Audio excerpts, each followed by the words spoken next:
안녕하세요, 김성일입니다. 요즘에 미국 배당 다우존스 ETF들이 상장되면서 굉장히 좀 흥미로운 수수료 전쟁이 붙은 것 같아요. 2021년에도 비슷한 일이 있었는데 처음에 에이스에서 미국 고배당 S&P ETF를 상장을 했어요. 10월 21일 날 상장을 할 때 총 보수가 0.5%로 상장했거든요. 그리고 나서 11월 15일 날 한 달이 채 안 돼서 소울에서 미국 배당 다우존스 ETF를 출시를 하면서 총 보수를 0.15%로 3분의 1 이하로 낮춰서 출시를 하게 되죠. 출시를 하고 나니까 에이스 미국 고배당이 그 다음 달 12월 28일 날 ETF 보수를 인하하게 됩니다. 변경 후에 0.06%, 솔의 0.15%보다 훨씬 낮은 보수로 변경을 하게 됩니다. 그리고 나서 솔이 12월 6일 날 보수를 추가로 또 인하해요. 그래서 총 보수를 0.05%, 가장 낮은 보수로 유지를 하게 됩니다. 그래서 보수가 0.5, 0.15, 0.06, 0.05까지 내려가게 돼요. 그런 상황에서 솔 월배당 ETF가 2023년 금융상품 대상 최우수상을 수상을 했더라고요. 인기가 많았던 것 같아요. 그런 영향 때문인지 타이거에서 미국 배당 다우존스 상품을 6월 20일 날 상장을 하면서 총 보수를 0.03%로 정해서 나왔죠.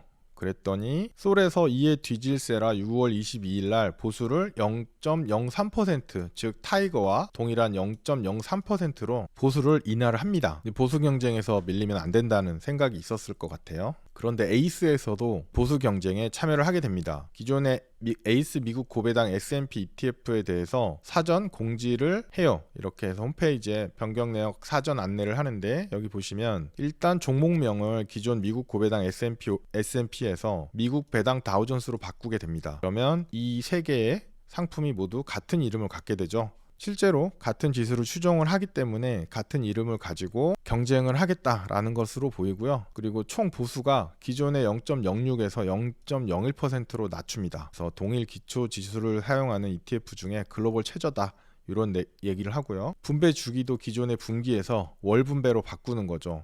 그래서 기존의 타이거하고 솔이 월 분배를 하고 있었기 때문에 서비스 관점에서 자기네도 월 분배를 통해서 경쟁력을 갖추겠다라고 하는 거고, 총 보수는 심지어 0.01%까지 낮춘 건데요. 그런데 실제로 총 보수를 이렇게 낮춰버리면 자산운용사가 가져가는 몫이 거의 없어진다고 봐야 돼요. 이게 현재 에이스 미국 고배당 상품의 보수를 금융투자협회에서 가져온 건데요. 여기 보시면 보수율에서 총 0.06%, 현재 기존 보수였죠. 0.06%에서 운용사가 가져가는 게 0.04%이고요. 나머지는 수탁사 0.01, 그리고 판매사 0.005, 사무관리 0.005 이렇게 있어요. 그러면 이걸 0.01로 낮추는 거잖아요. 0.01로 낮추게 되면 운용사는 아마도 하나도 안 가져가겠다, 뭐 이런 의지가 아닐까 이렇게 보입니다. 굉장한 출혈 경쟁이 아닐까 이렇게 생각이 들고요. 투자자 입장에서는 보수가 낮으면 유리한 거는 맞긴 해요.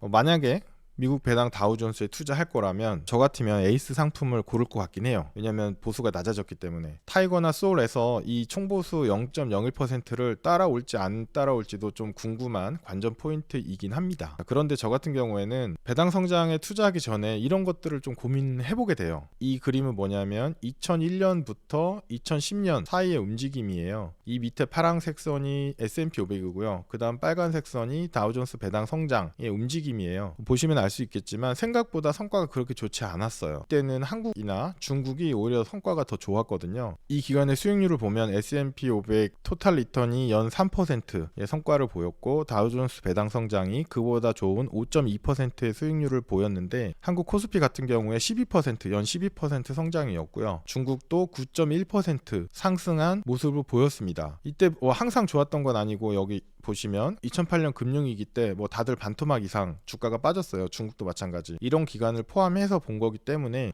생각보다 어떤 시기에는 배당 성장이라든지 S&P 500 같은 게 성과가 항상 더 좋진 않을 수도 있다는 걸 알고 계셔야 됩니다. 그래서 신흥국이나 혹은 다른 자산에도 분산해서 투자할 필요가 있다, 이런 얘기를 좀 드리고 싶고요. 그리고 세금도 좀 신경을 쓰셔야 돼요. 일반 계좌에서 국내 ETF, 아까 앞서 보여드렸던 국내 3종 ETF를 투자했거나 아니면 미국 직투로 SCHD에 투자했다면 배당금이 1,000만 원을 넘어가면 건보료 부과 대상이 되고요. 2,000만 원을 넘어가면 금융소득 종합과세 대상이 돼요. 그래서 매달 일정 금액을 넣고 나중에 이제 배당금을 받아서 생활비에 보태겠다라고 생각을 하시면 이런 세금에 크게 문제가 생길 수 있거든요. 그런 목적이시라면 연금 계좌에서 하는 게 유리할 수 있어요. 연금 계좌에서 하게 되면 세금에 대해서 절세 효과가 굉장히 높기 때문에 연금저축이나 IRP 같은 연금 계좌를 이용하시는 게 훨씬 유리하다. 그냥 일반 계좌에서 하거나 미국 직투로 하게 되면 이런 세금 부담이 굉장히 커질 수 있다라는 거를 감안하고 해주셔야 될 것 같습니다.